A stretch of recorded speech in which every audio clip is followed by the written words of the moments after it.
오늘은 우리가 세 번째 주일을 맞습니다. 날씨가 춥기도 했고 또 조금은 더웠던 한 주간을 보냈던 것 같습니다. 또 이번 주 초에도 날씨가 많이 춥다는 그런 소식이 예고되어 있는데요. 안전과 건강에 유의하시면서 또 이 한 주간도 우리 주님과 함께 동행하시는 복된 삶이 되기를 바랍니다. 오늘은 12명의 사사들 가운데서 8번째 사사로 부름받았던 입다에 대하여 우리가 함께 살펴보려고 합니다. 사사로 부름받은 길지 않은 세월 동안 이 입다의 삶은 밝음이 있고 또 어둠이 있습니다. 이 밝음과 어둠이 교차하고 있다 하는 것을 우리가 오늘 살펴보게 될 겁니다. 역시 생각해보면 저와 여러분이 살아가는 우리의 인생도 마찬가지일 것이다 이렇게 생각이 됩니다. 우리의 삶에 밝은 부분이 있는가 하면 또 어두운 부분이 교차하게 될 것이에요.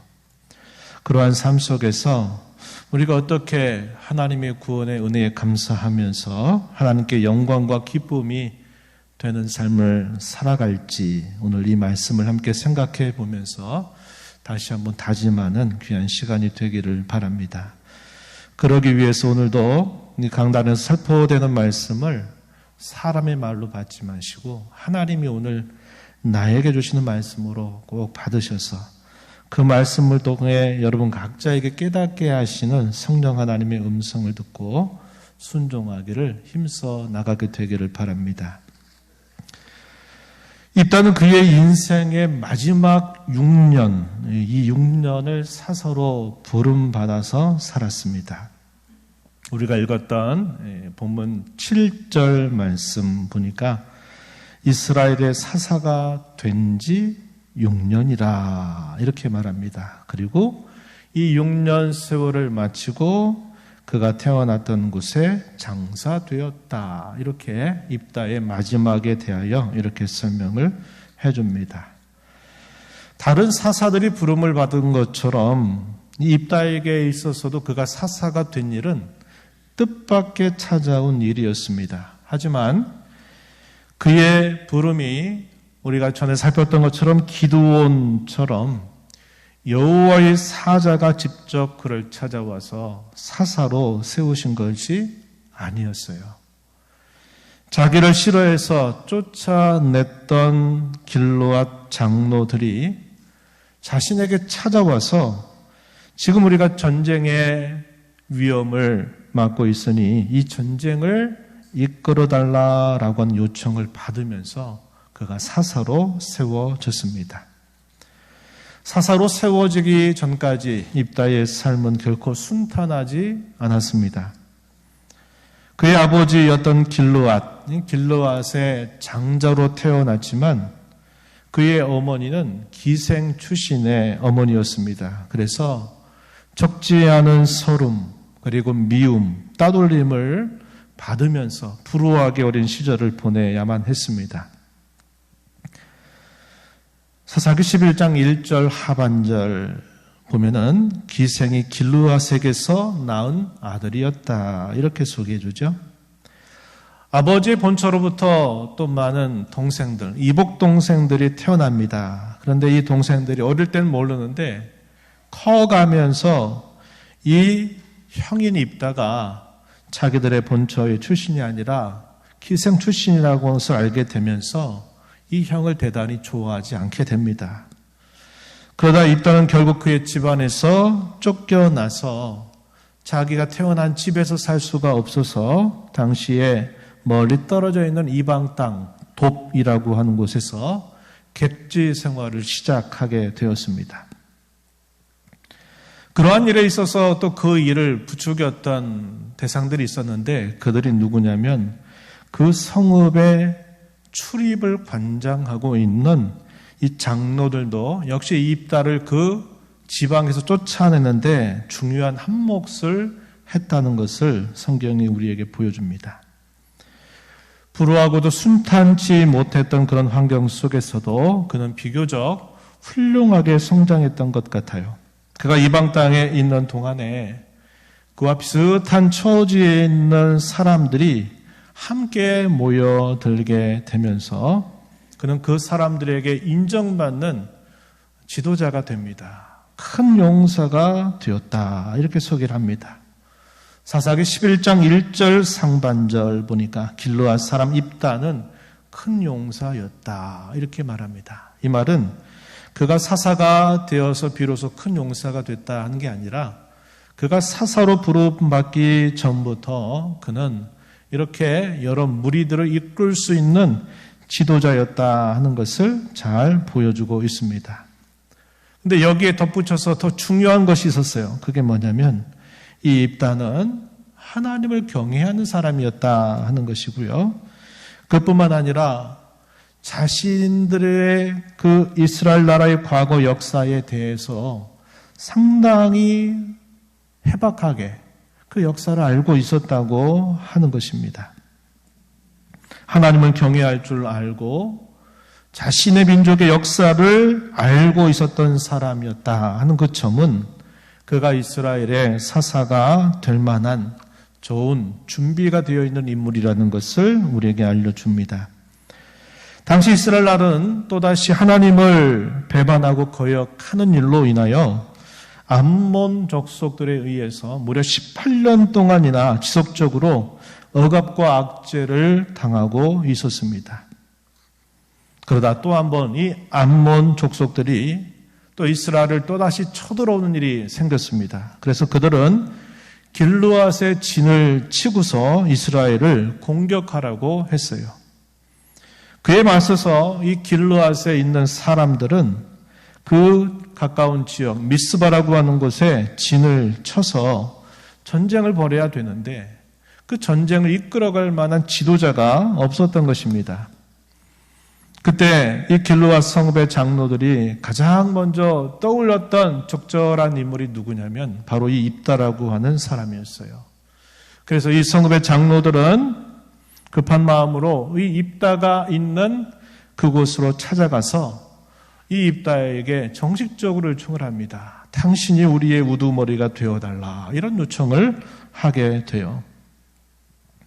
사사기 16장 6절 말씀에 보면은 입다에게 이르되 우리가 암몬 자손과 싸우려 하니 당신은 와서 우리의 장관이 되라. 이렇게 요청을 하게 됩니다. 이 요청을 들었던 입다는 그들과 나눈 대화를 여호와 하나님 앞에서 그대로 다 기도를 통해서 아뢰게 돼요. 하나님 앞에 아뢰고 난 다음에 그 전쟁에 임하게 됩니다. 그러면서 그가 실질적인 사사가 된 것이죠. 그가 사사로서 이루었던 업적과 그의 삶에 대한 평가에 대해서는 이어지는 말씀을 우리가 살펴보게 되면 어떠한 평가를 내릴 수 있을지 알 수 있으리라고 여겨집니다. 이어지는 말씀에 어떤 내용이 소개가 되냐면요. 두 차례 전쟁 이야기가 소개가 됩니다. 첫 번째 전쟁은 우리가 금방 살펴보는 것처럼 이 암몬 족속과의 전쟁이고요. 또 하나의 전쟁이 있는데 그것은 에브라임 지파와의 전쟁입니다. 이 부분에 대해서 한번 순서대로 살펴보도록 하시죠. 첫 번째 이 암몬 족속과의 전쟁 이야기는 사사기 11장 12절부터 33절의 기록이 되고 있습니다. 이 암몬 족속과의 전쟁에서 특별한 부분은 뭐냐면 다른 나라들과 전쟁을 벌이게 될 때 찾아볼 수 없는 특별한 부분이 하나 있는데 그게 뭐냐면 전쟁에 임하기 전에 먼저 사자들을 그 상대방에 보내서 협상을 시도하는 일이었습니다. 어떤 나라가 전쟁의 위협을 맞게 될 때 가장 먼저 해야 될 일이 뭐예요? 가급적이면 전쟁이 일어나지 않도록 서로가 협상을 해서 그 싸움이 벌어지지 않도록 막는 일이죠. 그게 더 중요합니다. 왜냐? 일단 싸움이 벌어지게 되면 수많은 사람들이 희생을 당하고 죽임을 당하고 그것이 그의 가족들에게 있어서는 수십 년 동안 아니면 한평생 아니면 그 다음 세대까지 계속적으로 이것이 대물림이 돼서 대단히 오랜 시간 동안 고통을 감내해야만 일이 생기게 되기 때문에 그러하다는 것입니다. 그래서 협상을 벌이는데 입다가 협상을 벌이기 위해서 사자들을 그들에게 보내요. 그러면서 뭐라고 그 상대방에게 묻냐면 왜 싸우려고 하는지 좀 이유를 알려달라 이렇게 묻는 것입니다. 사사기 11장 12절 말씀에 이렇게 전달했어요. 네가 나와 무슨 상관이 있기에 내 땅을 치러 내게 왔느냐 이런 말을 사자를 통해서 암몬 왕에게 전달했습니다. 그러자 암몬 왕이 대답하기를 너희 이스라엘이 과거에 애굽에서 나올 때 아르논으로부터 약복 그리고 이 요단까지 자신의 땅들을 너희가 점령했기 때문에 그 땅 우리가 차지하려고 이곳에 왔다 이렇게 답변을 하게 됩니다. 그러다 입다가 또다시 사자를 통해서 답변하는 말씀 11장 15절 말씀에 보면은 이렇게 말합니다. 입다가 이같이 말하노라 이스라엘이 모압 땅과 암몬 자손의 땅을 점령하지 아니하였다. 무슨 말입니까? 이스라엘은 그런 적이 한 번도 없었다. 이렇게 대답을 하게 되는 것입니다. 그러면서 이 입다가 말하기를 암몬 왕이 요구하는 그 땅은 그들 자신의 땅이 결코 아님을 분명하게 말하는데 과거의 역사에 있었던 부분들을 분명하게 하나하나 들어서 그것이 잘못된 것을 설명해 주는 것입니다. 이 내용이 사사기 11장 16절에서부터 22절까지 쭉 소개가 됩니다. 그리고 더 나아가서 이스라엘이 차지한 땅은 우리 하나님께서 차지하라고 해서 주신 땅이다. 이렇게 말을 하고서는 그것은 하나님 앞에서 우리가 섬기는 하나님 앞에서의 분명한 명분이 있는 일이고 또 다르게는 분명히 우리의 종교적인 명분도 있는 일이다 하는 것을 설명해 줍니다. 사사기 11장 23절과 24절 말씀 한번 여러분 눈으로 보시겠습니까? 이렇게 말했어요. 이스라엘 하나님 여호와께서 이같이 아모리 족속을 자기 백성 이스라엘 앞에서 쫓아내셨거늘 내가 그 땅을 얻고자 하는 것이 옳으냐? 내 신 그모스가 내게 주어 차지하게 한 것을 내가 차지하지 아니하겠느냐? 우리 하나님 여호와께서 우리 앞에서 어떤 사람이든지 쫓아내시면 그것을 우리가 차지하리라. 이렇게 말했습니다. 이 말 속에 입다의 그 번뜩이는 지혜가 잘 담겨 있는 걸 봅니다. 이스라엘 백성들은 여호와를 하나님으로 섬기죠. 이 암몬 족속들에게 있어서 대표적인 신은 누구냐면 그모스 신입니다. 그모스를 신으로 섬겨요. 당시 고대 사회에서 전쟁 자체도 단순히 군사력의 싸움이 아니라 신들과의 전쟁이라고 여길 만큼 이 신들에 대한 그들의 마음은 매우 각별했습니다. 우리가 섬기는 신이 이 땅을 차지하라고 이것을 우리에게 내주어서 우리가 그 땅을 차지했는데 이건 충분한 명분이 있는 일이다 하는 것을 이야기하는 겁니다. 너희도 너희의 신이 그 땅을 너희에게 주어서 차지하라고 그러면 너희도 차지하지 않느냐? 하나님께서 우리에게 이 약속하신 땅을 차지하라 해서 우리가 차지했고 우리가 차지한 이 땅은 너희가 말하는 그런 땅이 아니라 너희가 원래부터 가지고 있는 땅도 아니다 하는 것을 속속히 하나하나 들어서 그걸 또박또박 답변을 하게 되는 것입니다. 그러면서 또 하나 이 입다가 아주 놀라운 기질을 발휘하는데요. 27절 말씀에 가서 보면은 이렇게 말합니다. 내가 내게 죄를 짓지 아니하였거늘 네가 나를 쳐서 내게 악을 행하고자 하는도다. 원하건대 심판하시는 여호와께서 오늘 이스라엘 자손과 암몬 자손 사이에 판결하시옵소서. 이렇게 하나님 앞에 기도를 올리는 모습이 그대로 전달이 된 것입니다. 하나님께서 이 일에 대하여 판결해달라고 하나님 앞에 기도하는 내용을 사자를 통하여 암몬 왕에게 전달했어요. 암몬 왕은 그 말을 듣고서 어떤 반응을 보였을까요? 그게 나와 무슨 상관이야? 이런 반응을 보이죠. 그러나 이것은 대단히 중요한 표현이다 하는 것입니다.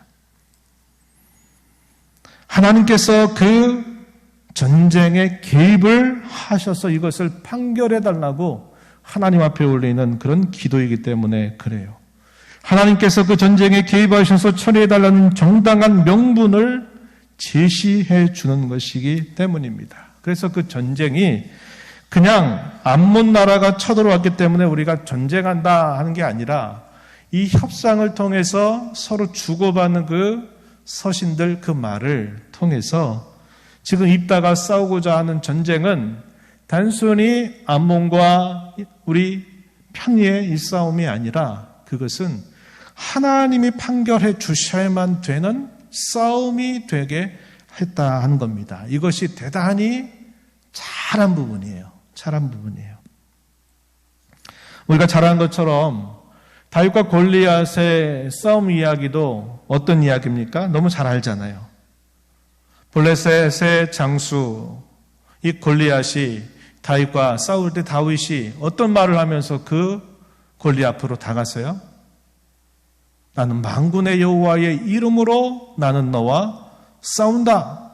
네가 어떻게 살아계신 하나님을 그렇게 멸시할 수 있느냐? 이렇게 말하면서 그 싸움에 임하게 된 겁니다. 그래서 어떤 승리를 가져와요? 골리앗은 칼 한 번 뽑아보지도 못하고 물매로 던졌던 그 돌에 맞아 쓰러졌고, 다윗은 그 골리앗의 칼을 칼집에서 빼서 그 칼로 그의 목을 쳐서 그 사람을 죽이게 되고, 그것이 일순간 모든 이 전쟁의 상황을 확 바꿔버리게 돼서 블레셋 나라를 크게 승리하게 되는 결과를 가져왔어요. 다윗의 지혜가 바로 그거죠. 싸움을 자기 개인적인 싸움이나 그냥 민족 간의 싸움으로 여기는 게 아니라 그 싸움이 하나님이 함께 하시는 싸움이 되도록 그 싸움을 이끌어가고 준비하고 그런 태도로 하는 겁니다. 여호와 하나님이 함께 하시는 전쟁 결코 패배할 수 없는 것입니다. 전쟁의 결과는 어떻게 됐을까요? 대승리를 거두게 되었습니다. 사사기 11장 29절 말씀에 보면요, 여호와의 영이 함께 하셨다, 하나님이 그의 편에 함께 하셨다라고 그 승리의 이유를 분명하게 밝혀줍니다. 그 싸움의 승리의 내용은 사사기 11장 32절 33절에 표현이 되어 있습니다. 거기 한번 잠시 눈으로 보시겠습니까? 이에 입다가 암몬 자손에게 이르러 그들과 싸우더니 여호와께서 그들을 그의 손에 넘겨 주심에, 그리고 33절 아로엘에서부터 민낫에 이르기까지 20성읍을 치고 또 아벨 그라민까지 매우 크게 무찌르니 이에 암몬 자손 이스라엘 자손 앞에 항복하였다. 이렇게 그 싸움의 결과를 설명해 주고 있습니다. 이것이 입다가 싸웠던 첫 번째 전쟁의 결과였어요. 두 번째, 에브라임 지파와의 전쟁 이야기는 사사기 12장 1절부터 6절에 기록됩니다. 첫 번째 전쟁이 끝나고 난 다음에 이어진 또 하나의 전쟁의 이야기인데요. 이런 전쟁이 일어나게 된 발단은 바로 이렇습니다. 에브라임 지파 사람들이 입다를 찾아옵니다. 12장 1절 말씀에 보게 되면 이렇게 표현되죠. 에브라임 사람들이 모여서 북쪽으로 갔다. 이 북쪽에 입다가 있었던 겁니다. 그리고 입다를 찾아와서 입다에게 시비를 걸어요. 암몬 자손과 싸울 때 왜 자신들을 불러서 그 싸움에 함께하지 않았느냐 하는 것이 그 시비의 내용입니다. 왜 안 불렀냐 이 말이에요. 이러한 태도는 기드온이 사사로 활동하고 있을 때에도 또 한 번 이런 태도를 그들이 보였어요. 그때는 기드온이 싸움을 하지 않았어요. 당신들의 공이 더 크다. 그래서 그것을 지나가게 된 일이 있었지만 입다에게 또 그러한 시비를 또 와서 거는 겁니다. 그러면서 아주 심각한 협박을 덧붙이는데 그 내용이 어디에 소개되면 1절 끝부분에 가서 보면은 이렇게 말하는 겁니다. 너와 너의 집을 다 불살라버리겠다라고 입다에게 그런 말을 건넨 것이에요. 이에 대해서 입다가 어떠한 대답을 했을까요? 사사기 12장 2절과 3절 말씀에 이렇게 대답합니다. 나와 내 백성이 암몬 자손과 크게 싸울 때 내가 너희를 부르되 너희가 나를 그들의 손에서 구원하지 아니한 고로 나는 너희가 도와주지 아니하는 것을 보고 내 목숨을 돌보지 아니하고 건너가서 암몬 자손을 쳤더니 여호와께서 그들을 내 손에 넘겨주셨거늘 너희가 어찌하여 오늘 내게 올라와서 나와 더불어 싸우고자 하느냐 이렇게 대답을 한 것입니다.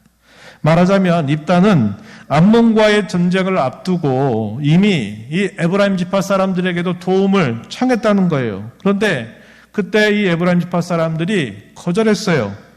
거절해놓고 이미 이제 전쟁이 승리로 다 끝나고 난 마당에 찾아와서 너희가 왜 우리를 그 싸움에 부르지 않았냐라고 말하면서 시비를 걸고 있다고 하는 겁니다. 입다가 그렇게 말하는 거예요. 4절 하반절 말씀 보시면은 이 에브라임 지파 사람들이 이 길르앗 사람들에 대하여 가지고 있는 태도가 어떤 것인가를 단적으로 보여줘요. 이 에브라임 지파 사람들은 이 길르앗 사람들을 대단히 멸시하는 태도를 가졌다는 것을 보여줍니다. 12장 4절 하반절 말씀해 보면 에브라임의 말이 너희 길르앗 사람은 본래 에브라임에서 도망한 자로서 에브라임과 므낫세 중에 있다 하였다. 우리 지파에서 도망간 사람들이 모여서 이룬 사람들이 아니냐. 이래서 이 에브라임 사람들은 이 길르앗 사람들에 대하여 대단히 멸시하는 태도를 가진 겁니다. 그런 마음이 찾아와서 동일한 시비를 걸고 있는 것이에요. 그러면서 그것이 마침내 전쟁으로 벌어지게 되는데 이 입다가 이끄는 길르앗 사람들, 이 에브라임 지파 사람들 사이에 전쟁이 벌어졌을 때 결과가 어떻게 됐을까요? 사사기 12장 4절 상반절 말씀에 보면은 입다가 길르앗 사람을 다 모으고 에브라임과 싸웠다. 길르앗 사람들이 에브라임을 쳐서 무찔렀다. 이렇게 말해주죠. 또 6절 하반절 말씀에서도 보면은 그때 에브라임 사람의 죽은 자가 4만 2천 명이었다. 이렇게 말합니다. 당시의 인구수를 비교해 봤을 때 4만 2천 명이나 되는 에브라임 지파 사람이 죽게 됐다는 거예요. 그때 그 전쟁이 얼마나 치열하고 했다는 것을 우리에게 보여주는데 그 싸움은 전적으로 이 입다가 이끄는 길르앗 사람들의 승리로 그 싸움이 끝나게 되었다는 것을 보여줍니다. 전쟁의 결과는 입다의 승리로 끝났어요. 하지만 이것은 첫 번째 전쟁처럼 기뻐할 수 있는 것이 아니었어요. 씁쓸한 승리입니다. 슬픈 승리예요. 서로에게 그리고 더 나아가서는 이스라엘 모든 지파에 큰 아픔과 상처를 남긴 것이 되고 말았다 하는 것입니다. 그래서 입다의 이 6년의 사사 생활 가운데서 밝음, 어둠 이것이 교차하고 있는 모습을 우리가 보게 된다는 겁니다. 서로 다른 두 전쟁이었다 이 말이죠. 입다가 싸운 두 전쟁은 서로 성격이 너무 달랐습니다. 전쟁의 명분과 그 결과에 있어서 이 두 가지 면에서 분명한 차이를 보고 있다는 겁니다. 첫 번째, 명분에 있어서 과연 그것이 하나님 앞에서 정당한 싸움이었는가 하는 것입니다. 암몬과의 전쟁에서 입다는 참으로 신앙의 지혜를 발휘했어요. 그 전쟁은 하나님 앞에서 정당한 명분이 있는 것임을 그는 드러내면서 그 전쟁이 하나님이 함께 하시는 전쟁이 되게 하였습니다. 하지만 이 에브라임 지파와의 전쟁은 두 편만을 두고 제3자 입장에서 평가해 볼 때는 입다가 더 맞아요. 더 잘한 것입니다. 그러나 그것을 하나님 앞에서 볼 때는 그렇게 볼 수 없다는 거예요. 정당하다고 말하기 어렵다 하는 것입니다. 왜 그럴까요? 자기 이해관계 그리고 오랜 시간 동안 묵어왔던 그 감정의 응어리 이런 분들이 함께 터지면서 그것이 걷잡을 수 없는 싸움으로 벌어지게 되었기 때문에 그러한 것입니다. 두 번째 결과에 있어서 어떤 평가를 내릴 수 있는가 하는 점에서 역시 이 두 전쟁은 차이를 보이고 있다고 하는 겁니다. 첫 번째 전쟁에서 입다가 이끈 승리는 대적으로부터의 구원을 말해주는 거예요. 그래서 그 구원과 그 승리는 참으로 기쁘고 감사한 일이었다는 것을 보여준다면, 이 두 번째의 전쟁은 결국 한 하나님의 백성이라고 하는 언약의 공동체의 연합 혹은 하나됨을 깨뜨려버리는 전쟁이 되고 말았다는 것입니다. 사사기에서는 이러한 일이 또 한 번 있게 되는 것을 보여줘요. 사사기 마지막 부분에 보면 또 한 번 이런 지파 간의 전쟁으로 인해서 참 안타까운 일이 또 벌어진 게 등장이 됩니다. 사사기 19장부터 21장에 보면 그런 내용들이 소개가 돼요. 후자의 경우를 오늘날의 말로 좀 바꿔보면 이런 말입니다. 교회의 하나됨을 깨뜨리는 그런 다툼이나 분쟁이나 그러한 싸움들은 다 이와 같이 명분이 없는, 하나님 보시기에 해서는 안 될 그러한 일임을 우리에게 교훈해주고 있다고 하는 것입니다.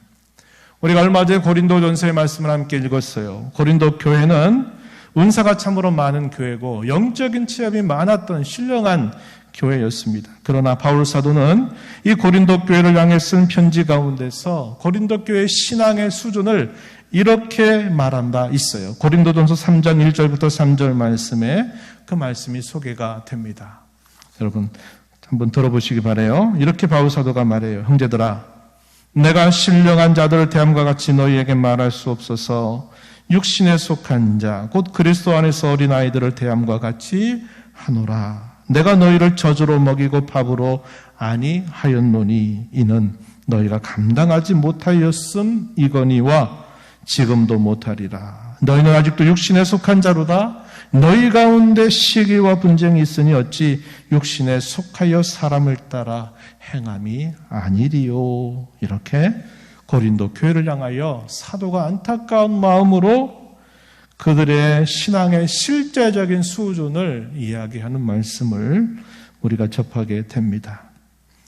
은사가 많고 또 그들이 그리스도 재림에 대한 소망이 든든하고 또 자신들이 믿는 그 믿음에 대하여 누구 앞에서든지 서슴지 않고 말할 수 있는 면들은 참 잘하고 있는 면이었지만, 고린도 교회는 자신들에게 거쳐 지나갔던 사도들이나 또 성경을 가르쳤던 목회자들을 중심으로 해가지고 그들이 서로 분열하고 다투고 우위를 가리고 하는 일들이 있었다는 것입니다. 그게 고린도 교회의 실제 수준이다. 어린아이 같은 신앙이다. 이렇게 말한 바가 있었다 하는 것입니다.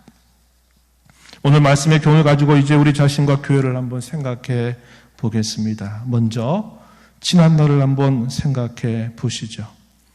과연 우리는 어떤 싸움을 싸워봤는가? 그것이 과연 하나님 앞에서 정당한 명분이 있는 싸움이었는가? 아니면 그렇지 못한 싸움이었는가? 자기 이해나 자기 감정 때문에 갈등하고 다투고 분열한 적이 많지는 않았는가?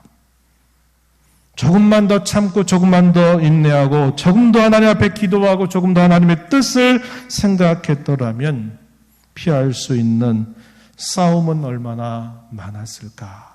이런 질문을 한번 우리 자신에게 던져보는 것입니다. 이제는 돌이켜야 합니다. 지난날 우리의 그러한 명분이 없는 그러한 다툼, 그러한 분쟁에 대하여 하나님께 용서를 구하고 더 이상 하나님 앞에서 이런 명분 없는 싸움을 하지 않겠다고 다짐하면서 은혜를 구하는 저와 여러분이 되기를 진심으로 바랍니다. 그러기 위해서 우리는 진정으로 싸워야 할 대상이 무엇인가를 잘 분별해야 하겠습니다. 싸우는 대상을 잘못 짚어버리는 실수를 반복하지 말자고 하는 것이에요. 다음에 두 성구를 여러분들에게 한번 소개해 봅니다. 고린도전서 9장 26절 말씀을 보시면 이런 말씀이 주어져요. 그러므로 나는 다름질하기를 향방 없는 것 같이 아니하고 싸우기를 허공을 치는 것 같이 아니한다. 이렇게 바울 사도가 말한 바 있어요. 경주자가 지금 경주를 하는데 사력을 다해서 열심히 달려가는데 지금 목표점이 어디인가를 보지 않고 무조건 세게 달리고 힘을 다해 달린다 그래서 그에게 상이 주어질 수 없는 거죠. 서로 싸우는데, 서로 전쟁을 하는데 상대방은 바로 지금 요 앞에 있는데 그 무기를 휘두르는 게 어디로냐면 이 대상을 향해서 휘두르는 게 아니라 허공을 향해서 막 이렇게 흔든다고 생각해 보세요. 그럼 그 싸움이 어떻게 되겠습니까? 승리를 얻어낼 수가 없는 거죠. 바울 사도가 여기서 말하는 게 뭡니까? 정확한 초점, 정확한 방향, 정확한 목표를 분명하게 설정해서 우리가 그 일에 열심을 내서 경주하고 다투고 나아가야 된다는 것을 우리에게 가르쳐 주고 있는 거예요. 방향이 잘못 설정되면 모든 것들이 다 수포로 돌아가는 일이 따라오게 되는 것을 이 말씀을 통해서 우리에게 교훈해 주죠.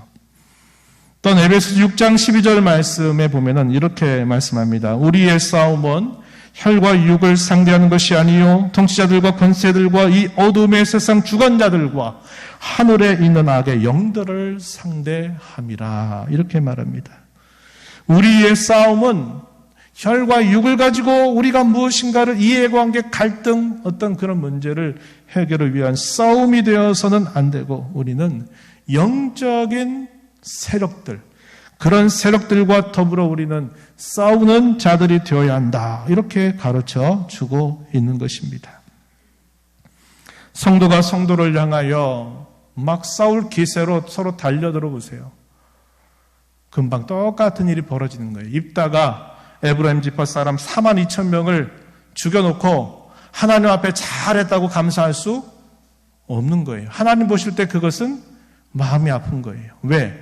하나님의 백성으로 부름받았던 그 공동체들이 싸울 필요가 없는 일을 가지고 싸워서 수많은 사람들의 희생을 내서 그 지파가 결국 이런 존립 위기에 처하게 돼버린다면 그걸 누가 기뻐할 수 있겠냐는 거죠.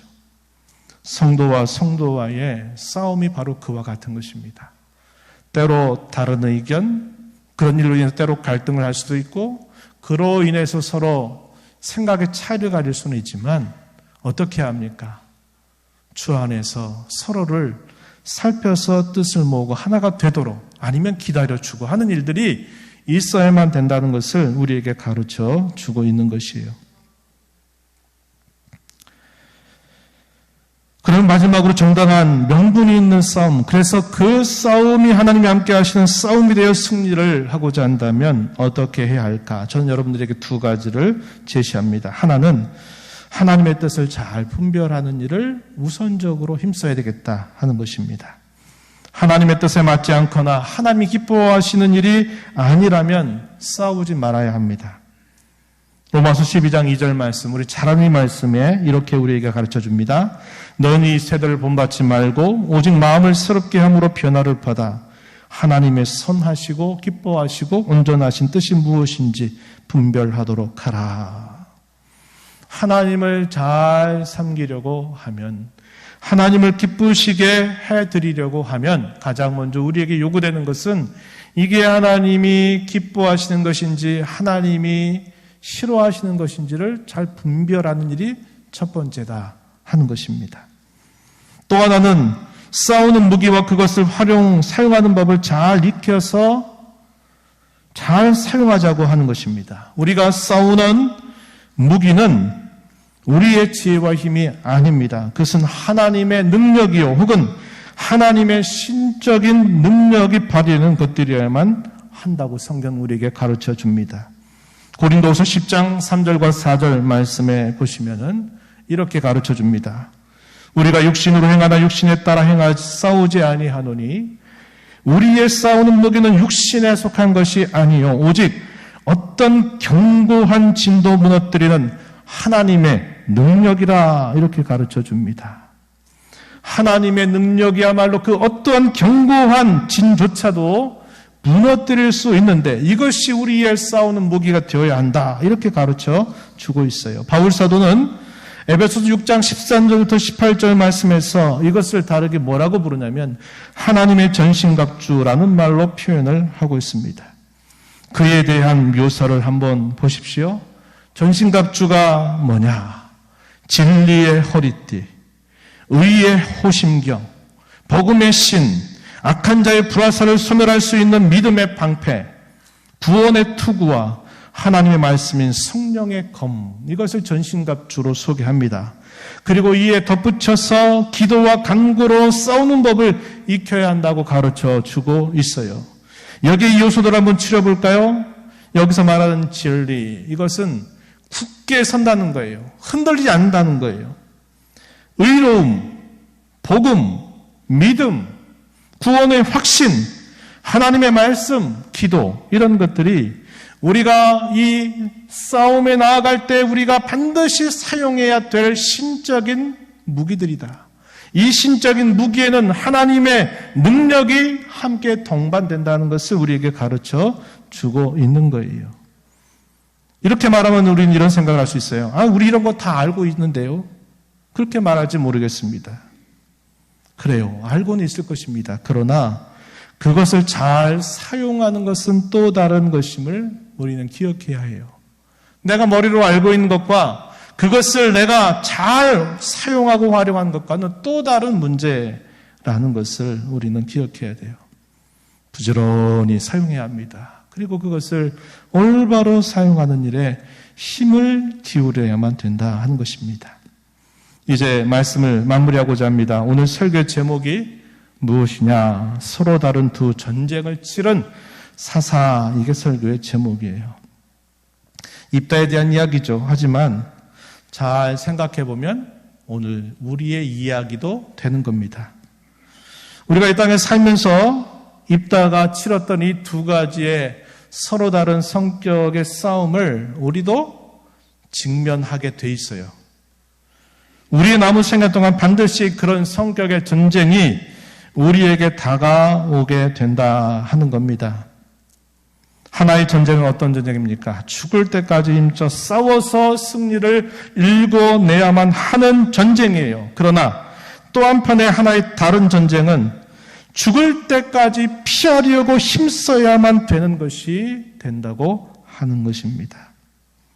이것을 잘 분별해서 싸워 승리할 것은 승리를 일궈내고 싸워서 안 될 것은 싸우지 않도록 우리가 힘써 행하는 것이 오늘 저와 여러분을 향한 우리 하나님의 뜻임을 기억하면서 우리 모두가 이 한마음으로 남은 생애를 주 앞에 복되게 살아가게 되기를 진심으로 바랍니다. 하나님 아버지, 오늘도 저희들을 불러주셔서 말씀을 통하여 우리가 이 땅에 살면서 그의 날 입다가 직면했던 두 가지의 전쟁의 모습처럼 오늘 저희가 살아가는 남은 인생 속에서도 이러한 성격의 전쟁이 있게 됨을 저희가 오늘 교훈 받습니다. 하나의 전쟁은 죽을 때까지 힘을 다하여 승리를 이뤄내도록 하나님이 함께 하시는 싸움이 되어 승리해야 되겠지만 또 한편의 싸움은 죽을 때까지 싸우지 않으려고 피하고 해야 될 일임을 저에게 교훈하여 주시오니 이 말씀을 저희 마음에 새긴 자로 남은 생애 주 앞에 살아가는 복된 저희 모두가 되게 해 주옵소서. 예수님 이름으로 기도하옵나이다.